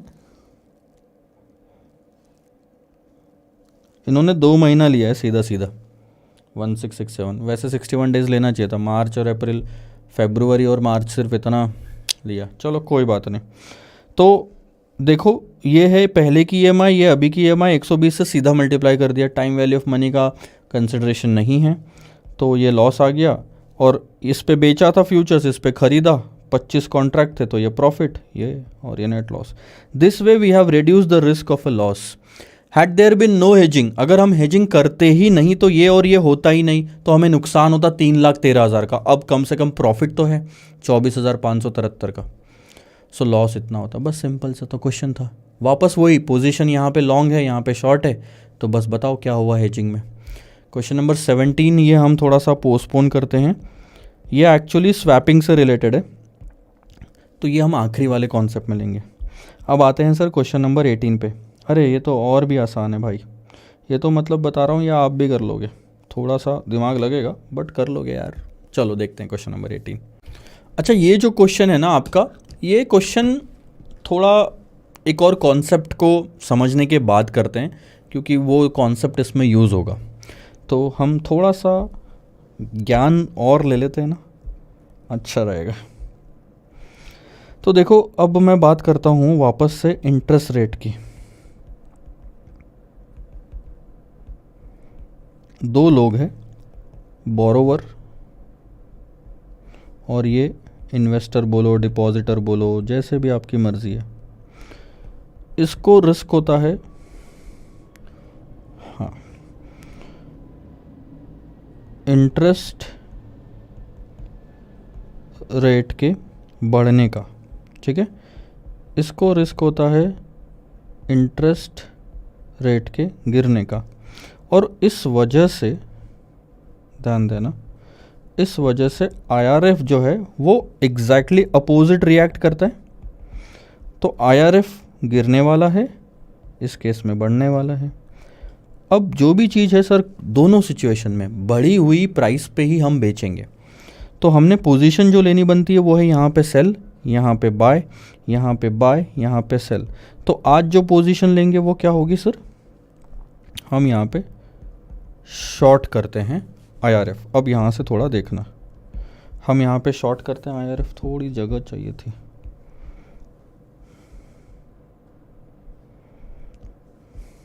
ठीक है, हम शॉर्ट करते हैं IRF।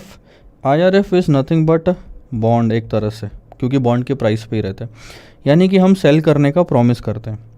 अब यहाँ से मैं दो चीज़ें ओपन करता हूँ। इस केस में क्या होगा सर, इस केस में हम लॉन्ग करते हैं IRF, खरीदते हैं, राइट। और यहाँ से भी सर दो चीज़ें होगी। अभी तक जो मैं आपको बताते आया था, शॉर्ट करने के बाद एट मैच्योरिटी, मैच्योरिटी नहीं, इस केस में आप एक्सपायरी ले लो।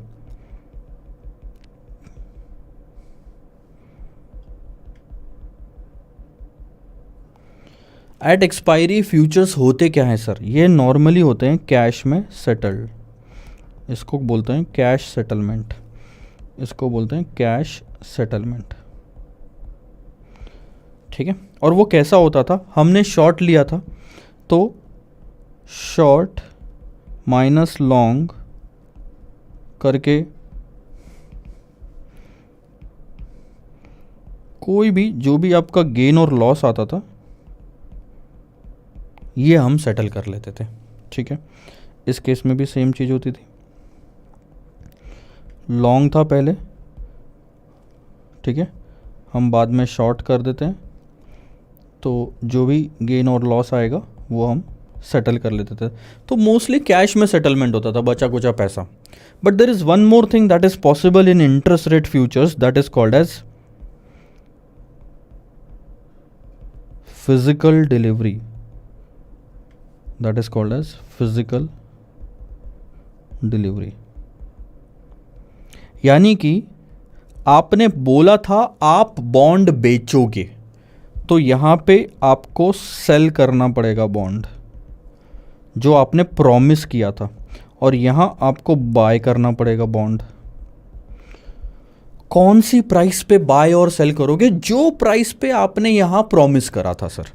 Let's say for the sake of understanding the promised price was 100 rupees, in this case also, in this case also.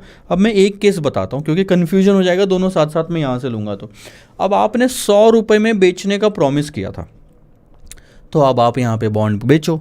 लेकिन प्रॉब्लम क्या है कि जब मैच्योरिटी एक्सपायरी आई है तो हमारे पास बॉन्ड है ही नहीं हाथ में। मैंने तो शॉर्ट करा था रिस्क हेज करने के लिए, मैं कौन सा बॉन्ड के लिए वो बॉन्ड का पोर्टफोलियो लेके बैठा था कि लो यार मेरे पास इतने सारे बॉन्ड है, इसमें से जो चाहिए वो ले लो। ऐसा नहीं है। Plus interest rate future exchange traded है, आपके हिसाब से नहीं चलता, तो आपके पास के बॉन्ड कोई काम के नहीं है। इसीलिए होता क्या है, यहाँ बॉन्ड की फिजिकल डिलीवरी देनी है, तो यहाँ पे आपके पास में एक्सचेंज की तरफ से एक लिस्ट होती है ABCDE। इस लिस्ट में से जो बॉन्ड आपको डिलीवर करना है कर दो, और उस दिन की बॉन्ड की प्राइस होगी यहाँ पे। लेट्स से फॉर एग्जांपल मन से ले रहा हूँ 94, 101, 97, 110, 140 ले लिया। अब आपके पास में आपको फिजिकल डिलीवरी देनी है, आपको बॉन्ड बेचना है, बेचने की प्राइस आप पहले ही डिसाइड कर चुके हो शॉर्ट में 100 रुपये में, यानी कि ये प्राइस पे आप बॉन्ड खरीद लो एक्सपायरी पे और 100 में बेच दो। बॉन्ड कोई भी बॉन्ड जो आपको लगता है खरीद लो और बेच दो, कोई स्पेसिफिक तो रिक्वायरमेंट थी नहीं जब बेचा तब कि ABCD ही होगा। अब आप क्या करोगे, आप बड़े ही चतुर निकलोगे, आपको पता है बेचने की प्राइस तो फिक्स है, तो खरीदने की प्राइस आप चाहोगे कम से कम हो, तो आप ये वाला जो बॉन्ड है ना A94 वाला खरीदोगे और 100 में बेच दोगे। अब कोई भी पागल थोड़ी 140 में खरीदेगा ताकि 100 में बेचे, तो ये तो करोगे ही नहीं, आप सस्ते से सस्ता वाला बॉन्ड करोगे। और ऐसे में क्या होगा, हमेशा हर सेलर ऐसे ही करेगा, सस्ता बॉन्ड चूज करेगा, तो आप ही कोई प्रॉफिट होगा हमेशा, दूसरी जो पार्टी है जिसने आईआरएफ आपको आपसे खरीदा था उसको तो कभी प्रॉफिट होगा ही नहीं, और अगर उसे पता है ये चीज़ पहले दिन से तो वो कभी आपके साथ कॉन्ट्रैक्ट में एंटर करेगा ही नहीं। तो ऐसा हो नहीं सकता। अगर वो आपको आपसे खरीदने रेडी नहीं है तो आपकी पहले ये पोजीशन ही क्रिएट नहीं होगी। भूल जाओ ये सब, तो बाद में की बात है। तो पंगा क्या आएगा कि आपको उस दिन प्राइसेस तो मिल जाएगी ABCDE की, लेकिन जब आपने शॉर्ट करा ना, ये लिस्ट आपको उस दिन नहीं आई, ये लिस्ट आपको पहले ही पता थी, एक्सपायरी पे नहीं, ये लिस्ट आपको पहले ही पता थी। ये प्राइसेस तो आपको एक्सपायरी पे पता चलेगी, लेकिन बॉन्ड कौन कौन से रहेंगे ये लिस्ट आपको पहले पता थी। यहीं पे ध्यान देना, ABCDE। और इसके साथ आपको एक और चीज पता था, वो था sir let's say for example 1.01, 0.95, मैं अपने मन से ले रहा हूँ 0.98, 1.10, 1.20, ठीक है, ले लिया। या फिर आप इसको ले लो 1.70। अब ये क्या है सर, ये आपको पहले से पता रहेगा, इसे कहा जाता है कन्वर्जन फैक्टर। इसका मतलब जो आप बॉन्ड बेचने की बात कर रहे हो उसकी प्राइस तो 100 रुपये है, लेकिन अगर आप आज आपको ये दे दिया, कन्वर्जन फैक्टर भी दे दिया, किसी को नहीं पता कि प्राइसेस उस दिन क्या होने वाली है, तो वो चीज़ बनी रहेगी। अब आप अगर एक्सपायरी पे बॉन्ड ए बेचने का डिसाइड करते हो तो आपको 1.01 इंटू 100 रुपीज़ मिलेंगे। सेल किया ना तो पैसा मिलेगा। अगर ए बॉन्ड बेचना चाहते हो तो ये जो कन्वर्जन फैक्टर है इनटू आपका जो डिसाइडेड रेट था आईआरएफ का, वो मल्टीप्लाई करके आपको पैसा मिल जाएगा। तो 100 इंटू 1.01 मिलेगा ये बेचने पे। तो अब क्या होगा ध्यान देना, मैं ए बॉन्ड को खरीदूंगा 94 पे, और जब बेचूंगा तो बेचने की प्राइस क्या आएगी 100 इंटू 1.01। अब मैं इसको थोड़ा नीचे ले लेता हूँ ताकि जगह मिल जाएगी लिखने के लिए, यहाँ ठीक है। तो मैंने बेचा कितने पे, 100 इंटू 1.01, दैट्स 101 रुपीज़। तो ये मेरी सेलिंग प्राइस बनती है उस दिन, जो भी डिसाइडेड रेट था मल्टीप्लाइड बाय ये फैक्टर। 100 इंटू 0.95, 95 रुपीज़, 98, 110 और 170। देखो 95, 98, 110, 170। अब आप यहाँ पे क्या निकालोगे पता है, आप निकालोगे कि अगर आपने कौन सा बॉन्ड बेच के कौन सा खरीदा तो प्रॉफिट लॉस आपको क्या होगा। 94 में खरीद के 101 में बेचा तो 7 रुपये का प्रॉफिट होगा सर आपको। 101 में खरीद के 95 में बेचा तो 6 रुपये का प्रॉफिट लॉस होगा। 97 में खरीद के 98 में बेचा तो 1 रुपये का लॉस है। 110 में खरीद के 110 में बेचा तो 0 का लॉस है। 140 में खरीद के 170 में बेचा तो 30 का प्रॉफिट है। अब आप बताओ कौन सा बॉन्ड आप उस दिन डिलीवर करोगे अगर फिजिकल डिलीवरी करनी पड़ी तो। बहुत सिंपल सी बात है, ये वाला बॉन्ड। क्यों? क्योंकि उसमें प्रॉफिट ज़्यादा है। भले ही आप प्राइस देखोगे तो यार इतना महंगा क्यों खरीदे, आप बाकी देखो ही मत। आप एक काम, उस दिन सिर्फ इतना देखोगे तो आप बोलोगे यार कौन सा बॉन्ड खरीदूं, आप बोलोगे ए आपने एक सस्ती प्राइस देख के कर लिया। ये तो देखो कि उसको बेचने पे मिल क्या रहा है। आप यहां देख रहे हो कि बेचने पे इसमें ज़्यादा मिल रहा है, भले ही ज़्यादा में खरीद रहे हैं लेकिन मिल भी और ज़्यादा रहा है। तो ये हो गया आपका बॉन्ड, और इसे कहते हैं, ध्यान देना, बहुत अच्छे से ध्यान देना सर ये कॉन्सेप्ट को, इसको कहते हैं चीपेस्ट टू डिलीवर। कौन सा बॉन्ड सबसे सस्ता है डिलीवर करने के लिए? तो सबसे सस्ता इस प्राइस पे डिपेंड नहीं करता, ना ही इस प्राइस पे डिपेंड करता है। डिपेंड करता है कि कौन से बॉन्ड को डिलीवर करने पे प्रॉफिट सबसे ज़्यादा या नुकसान सबसे कम हो रहा है। तो चीपेस्ट टू डिलीवर बॉन्ड कैसे डिसाइड होता है सर? बहुत सिंपल है, जो चीज़ मैक्सिमाइज करती है प्रॉफिट को, या फिर आप बोलो दोनों में से जो भी मैक्सिमम प्रॉफिट देता है, और अगर सारे के सारे लॉस में है तो मिनिमम लॉस। ऐसा भी पॉसिबल है, ऐसा ज़रूरी नहीं कि हर बार प्रॉफिट ही आएगा। हो सकता है सारे लॉस में आ रहे हो, सारे महंगे पड़ रहे खरीदने के लिए, तो डिलीवर तो फिर भी करना पड़ेगा, मुकर नहीं सकते सर। ऑप्शन थोड़ी है आपके पास में, ऑब्लिगेशन है तो करना तो पड़ेगा ही। अब आप लॉस हो या प्रॉफिट हो, आपके पास इतने ऑप्शंस है। तो लॉस में भी अगर होगा तो सबसे कम लॉस जिसमें होगा वो बॉन्ड डिलीवर करना, कहानी खत्म। तो आपको दो चीज़ समझनी है इस पूरे सिनेरियो से कि कन्वर्जन फैक्टर क्या होता है और चीपेस्ट टू डिलीवर क्या होता है। कन्वर्जन फैक्टर वो वैसा फैक्टर होता है जिस पे अगर आपने बेचने का डिसाइड किया तो बेचने की प्राइस मल्टीप्लाइड बाय फैक्टर इतना पैसा मिलेगा। अगर वही आपका लॉन्ग IRF होता तो 100 रुपये में आपने खरीदने का प्रॉमिस किया होता, तब आपको 100 रुपये मल्टीप्लाइड बाय 1.01 101 में खरीदना पड़ता, 94 में बिकता। फिर 100 इंटू 0.95 95 रुपीज़ में खरीदना पड़ता, 101 में बिकता। ठीक है, फिर 98 में खरीदना पड़ता, 97 में बिकता। 110 में खरीद के 110 में बेचते, 170 में खरीद के 140 में बेचते। तो ये जो कन्वर्जन फैक्टर है, ये जो चीज़ आपने स्टार्टिंग में डिसाइड की उससे मल्टीप्लाई होती है, भले ही वो शॉर्ट हो या लॉन्ग हो। तो देखो यही जो प्राइस है आपकी, ये वाली एग्जैक्ट इधर उल्टी हो जाती है। ये आपका बाइंग प्राइस है, देखो ये वाली चीज़ आपकी बाइंग प्राइस है और ये वाली चीज़ आपकी सेलिंग प्राइस है, और वही प्राइसेस उल्टी पड़ जाएगी इधर में। इधर में ये आपका बाइंग बन जाएगा और ये आपका सेलिंग बन जाएगा। तो जितना आपको यहाँ पे प्रॉफिट दिख रहा है वो उधर नुकसान दिखेगा, जो लॉस दिख रहा है वो उधर प्रॉफिट दिखेगा। आपको यहाँ पे कैसा दिखेगा बताऊँ? अगर यही चीज़ें आप लॉन्ग IRF में करते तो आपको 7 रुपये का नुकसान, 6 का प्रॉफिट, 1 का प्रॉफिट 0 और 30 का नुकसान होता। अब आप बताओ कौन सा बॉन्ड आप डिलीवर करोगे? ये 1 रुपये वाला नहीं, 6 रुपये वाला, 6 में प्रॉफिट आ रहा ना, तो ये B बॉन्ड डिलीवर करते। उस टाइम पे चीपेस्ट टू डिलीवर बॉन्ड आपके लिए कौन सा होता? B, क्योंकि उसमें सबसे ज़्यादा प्रॉफिट हो रहा है, लॉस तो करोगे नहीं। तो इस केस में ये E वाला बॉन्ड और उस केस में B वाला बॉन्ड। समझ आया आपको क्या होता है?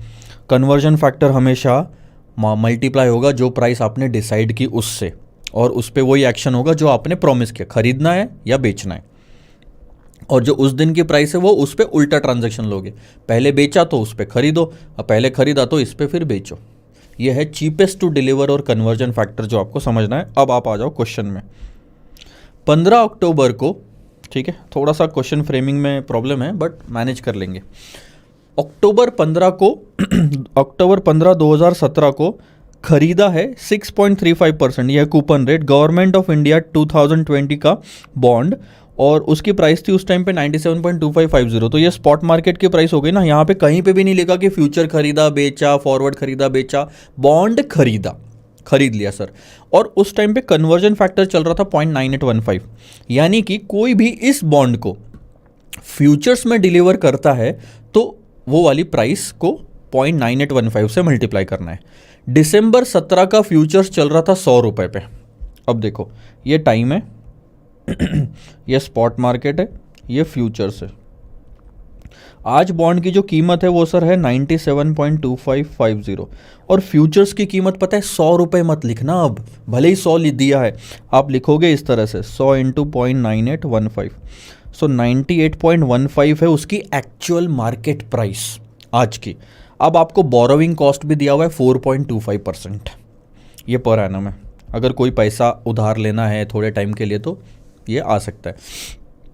15 अक्टूबर से दिसंबर 17 दिन होते हैं ना कुछ, तो अब ये दिसंबर 17 क्या पूरा दिसंबर होगा, तो अक्टूबर के 16 दिन, नवंबर के 30 दिन, दिसंबर के 31 डेज। ये जो 17 है मैं उसे 2017 मान रहा हूँ, तो दिसंबर एंड होगा तो ये हो गया 77 डेज टोटल। ठीक है सर, 77 डेज है। ओके, और क्या करना है? Explain the arbitrage opportunities. Arbitrage किस में? फ्यूचर्स की प्राइस 98.15 ये एक्चुअल मार्केट प्राइस है। आप एक काम करो, थ्योरेटिकल मार्केट प्राइस निकालो। इसी बॉन्ड को अगर हम फ्यूचर में डिलीवर करते तो कितना पड़ता? बहुत सिंपल, आज इस बॉन्ड को अगर मैं खरीदूं तो मैं इस रेट पे पैसा बोरो करूंगा, बॉन्ड खरीदूंगा, और एक 77 दिन बाद देखूंगा कि मुझे रीपेमेंट कितना आ रहा है। बहुत सिंपल, एक काम करो, थ्योरेटिकल प्राइस जैसे हम डेरिवेटिव में निकालते थे, 97.2550 इंटू 1 प्लस 0.0425 यानी 4.25% इंटू 77 डिवाइडेड बाई 365, और ये आपका आ जाएगा रीपेमेंट ऑफ बोरोइंग। इस बॉन्ड को खरीदने के लिए जो यहाँ पे आप लोन ले रहे हो ना, उसको रीपे करोगे 77 डेज बाद, तो कितना रीपे करना पड़ेगा?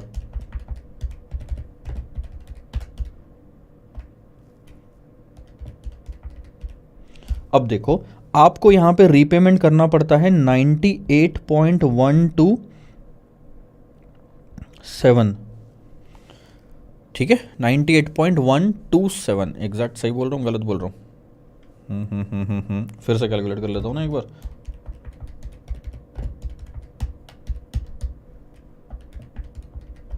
हाँ, 98.127।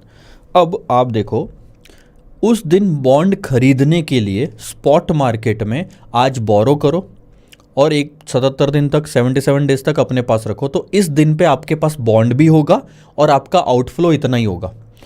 बट अगर आप वो फ्यूचर्स में खरीदने की बात करते हो, ध्यान देना, अगर यहाँ खरीदने की बात करते हो तो 98.15 में आपको खरीदना पड़ेगा फिजिकल डिलीवरी में यहाँ पे। तो बताओ 98.15 में खरीदना सही है कि 12 में खरीदना सही है? सर 15 में खरीदना सही नहीं है, ये यहाँ की थ्योरेटिकल प्राइस बन जाती है। तो मैं बोलूँगा सर एक्चुअल मार्केट प्राइस ना ज़्यादा है थ्योरेटिकल मार्केट प्राइस से, तो क्या करेंगे हम, फ्यूचर्स IRF को हम शॉर्ट कर देंगे, हम इतने में बेचेंगे इतने में हम बेच देंगे 98.15 में, और फिर जाके यहाँ पे जो भी हो उस पर आप क्लोज कर दो पोजीशन। देखो अब यहाँ पे बताता हूँ, ये 127 आ गया, 98.127। एक्चुअल IRF इज़ ग्रेटर, क्योंकि वो 98.15 से हम कंपेयर करेंगे। तो आज हमने बॉन्ड खरीदने के लिए पैसा बोरो किया, बॉन्ड को खरीदा तो पैसा दे दिया, शॉर्ट करा, ज़ीरो आ गए, फ्यूचर्स को हमने बेच दिया ना। क्यों बेचा? क्योंकि ये हमारा IRF जो एक्चुअल मार्केट में 98.15 बोल रहा है वो ज़्यादा बोल रहा है, तो बेच दो, फायदे में रहोगे। अब एक्सपायरी पे देखो क्या होगा, आप बॉन्ड को डिलीवर कर दो, डिलीवर करना था फिजिकल डिलीवरी, डिलीवर कर दो, कितना मिलेंगे पैसे? 98.15, ठीक है। और आपके पास में रीपेमेंट कितना आएगा लोन का? आपके पास तो बॉन्ड ऑलरेडी, आप क्या खरीदना है, खरीद चुके हो, बेच दिया, रीपेमेंट करना पड़ेगा तो इतना, आपके पास प्रॉफिट फिर भी बचेगा। प्रॉफिट ये कहाँ से आया? जो थ्योरेटिकल प्राइस और एक्चुअल मार्केट प्राइस है उन दोनों के बीच का डिफरेंस। तो ऐसे क्वेश्चन पूछे जा सकते हैं, बहुत बेसिक सा क्वेश्चन था। आगे बढ़ते हैं सर, क्वेश्चन नंबर 19 में देखना, इंटरेस्टिंग क्वेश्चन है। करंट फ्यूचर की जो प्राइस, अब इंस्टीट्यूट ने चीपेस्ट टू डिलीवर नाम का कॉन्सेप्ट तो आपके सिलेबस में डाल दिया, बट क्वेश्चंस ज़्यादा नहीं दिए। एक क्वेश्चन है शायद, वो भी RTP MTP में अभी रिसेंट में पूछा गया था, बट एक दो क्वेश्चन मैंने भी इंक्लूड करें, तो फटाक से चलते हैं सर इससे। आपकी फ्यूचर्स की जो करंट प्राइस है ये है वो, यानी इस पे आप शॉर्ट करो लॉन्ग करो, इस प्राइस से कन्वर्जन फैक्टर मल्टीप्लाई होता है, हमेशा याद रखना। बेचना खरीदना तो बात की बात है, ठीक है। अब आपकी जो बॉन्ड की प्राइस है 1 2 3, एक्सपायरी पे देख लो कि बॉन्ड की ये प्राइस है, कन्वर्जन फैक्टर ये है, ठीक है। अब क्वेश्चन क्लियरली बोल रहा है कि बताओ शॉर्ट अगर हमने करा होगा, यानी कि हमने 94.0625 पे बेचा है, तो सबसे पहले तो 94.0625 पे मल्टीप्लाई कर लो कन्वर्जन फैक्टर को, तो ये आपकी सेलिंग प्राइस आ गई, ये आपकी बाइंग प्राइस है, प्रॉफिट लॉस निकाल लो, कहानी खत्म, कोई ज़्यादा दिक्कत वाली बात तो है नहीं। ये देखो 94.0625 से कन्वर्जन फैक्टर को मल्टीप्लाई किया तो इतने में बेचा, इतने में खरीदा, ये बाइंग प्राइस कहाँ से आई? यहाँ से आई, ये प्रॉफिट लॉस हो गया। कुछ दिक्कत है आपको इसमें? अब आप देखो यहाँ पे कौन सा बॉन्ड आपको डिलीवर करना फ़ायदेमंद है सबसे, अगर चीपेस्ट टू डिलीवर बॉन्ड पूछा है तो क्वेश्चन में क्या जवाब दोगे? जिसमें प्रॉफिट सबसे ज़्यादा है, बॉन्ड 2, ठीक है। ये वाला बॉन्ड देखो अब क्वेश्चन नंबर 20। अब मान लो बॉन्ड की फ्यूचर की प्राइस चल रही है 101.375, याद रखना जो फ्यूचर्स की प्राइस होती है उससे कन्वर्जन फैक्टर मल्टीप्लाई होता है। तो which of the following 4 bonds is cheapest to deliver, और हम मान के चल रहे हैं यहाँ पे शॉर्ट है, क्वेश्चन में नहीं लिखा है लेकिन जो आंसर दिया उस हिसाब से ये, तो क्वेश्चन में थोड़ी सी, अब क्या क्वेश्चन इधर उधर से उठाया हुआ है इसलिए थोड़ा बहुत ऊपर नीचे होता है। अब ये कोटेड बॉन्ड प्राइस है, यानी कि डिलीवरी के टाइम पे बॉन्ड की उस दिन पे 1 2 3 4 ये जो बॉन्ड है इनकी ये मार्केट प्राइस चल रही थी। हमारी सेलिंग प्राइस कैसे डिसाइड होगी सर? कन्वर्जन फैक्टर को 101.375 से मल्टीप्लाई करेंगे, इस पे सेल करना है, इस पे बाय करना है, ध्यान देना। 101.375 को इससे मल्टीप्लाई किया कन्वर्जन फैक्टर से, तो ये सेलिंग प्राइस आ गई और बाइंग प्राइस आपके यहाँ पे दी है। अब आप नोटिस करोगे कि सेलिंग प्राइस बाइंग प्राइस से हमेशा कम आ रही है और सब में लॉस आ रहा है आखिरी में, और फिर भी डिलीवर तो करना है क्योंकि आपने प्रॉमिस करा। तो ऐसे केस में कौन सा बॉन्ड डिलीवर करोगे? बॉन्ड नंबर 4 डिलीवर करोगे, क्योंकि उसमें सबसे कम नुकसान है। ये देखो CTD bond is the bond 4, तो ये चीज़ समझ आई ना कि लॉस में भी सबसे कम करना तो पड़ेगा ही, मना नहीं कर सकते। Cheapest to deliver bond, cheapest to deliver का मतलब है कि देखो डिलीवर करना तो कंफर्म है, अब आप ढूंढ लो कि आपको सबसे कम नुकसान में या सबसे ज़्यादा प्रॉफिट में कौन सा बॉन्ड पड़ रहा है, करना तो पड़ेगा। बस ये 2 क्वेश्चन हो गए। अब आरटीपी का आई थिंक एक क्वेश्चन है, ये अच्छा है। ये पूछा था इंस्टीट्यूट के मटेरियल में रीसेंट में अप्रैल 21 में, जबकि सिलेबस में 2018 से है, तो वो 3 साल तक तो कुछ पूछा ही नहीं। सिलेबस में था कॉन्सेप्ट लेकिन कभी पूछा नहीं। अभी भी इंस्टीट्यूट ने एग्जाम में नहीं पूछा, लेकिन अब आ सकता है क्योंकि अप्रैल 21 के एमटीपी में आ चुका है ये क्वेश्चन। देखो, मार्च 2020 को XYZ बैंक ने सेल कर दिया कुछ 7% के इंटरेस्ट रेट फ्यूचर, जिसका नोशनल 7.5% का कूपन बॉन्ड था। All and all short position आपने बॉन्ड में ले ली। अब exchange provides following details for the eligible securities that can be deliver. Exchange खुद ही प्रोवाइड करेगा ना, आपके हाथ में नहीं है। फ्यूचर्स एक्सचेंज ट्रेडेड है, आपके हाथ में नहीं है कि आप अपने मन से कुछ भी दे दो। हाँ, लिस्ट दे दी, अब इसमें से आपको जो डिलीवर करना है करो, आपको जो डिलीवर करना है करो। ध्यान देना, आपका एक्सपायरी पे कोटेड बॉन्ड प्राइस आ जाएगी कि ये में से ये बॉन्ड है प्राइस, ये बॉन्ड पे ये प्राइस पे अब आप क्या करोगे सर, बाय करोगे। ये तो कंफर्म है। क्यों सर? क्योंकि आपने पहले ही बेच दिया था, और बेचने की price recommend the security that should be delivered by the XYZ bank. अगर फ्यूचर का सेटलमेंट प्राइस है 1000, जो डिसाइडेड प्राइस था सेलिंग का वो 1000 है, तो इसको 1000 से मल्टीप्लाई करो ना, और ये है आपकी शॉर्ट पोजीशन। शॉर्ट में से बाय माइनस कर दो, प्रॉफिट लॉस आ जाएगा। देखो 1000 की सेटल फ्यूचर प्राइस, उसको कन्वर्जन फैक्टर से मल्टीप्लाई किया तो ये आ गई। इसमें से कोटेड बॉन्ड प्राइस माइनस कर दो तो आपका प्रॉफिट लॉस आएगा, और आपको दिखेगा कि ये बॉन्ड सबसे सस्ता पड़ रहा है बेचने के लिए, डिलीवर करने के लिए, क्योंकि प्रॉफिट उसमें सबसे ज़्यादा है 42 का। तो कौन सा बॉन्ड हो गया? बॉन्ड नंबर नहीं है, 6.80 वाला, ये रहा। ये परसेंटेज होता है coupon rate. Coupon rate, government of India और मेच्योरिटी, तो ये बॉन्ड आपका ऑप्ट होना चाहिए। कितना आसान है। Question number 22। अच्छा, यहाँ से सर आपका इंटरेस्ट रेट ऑप्शन शुरू होता है, तो अब हम आ जाते हैं इसमें।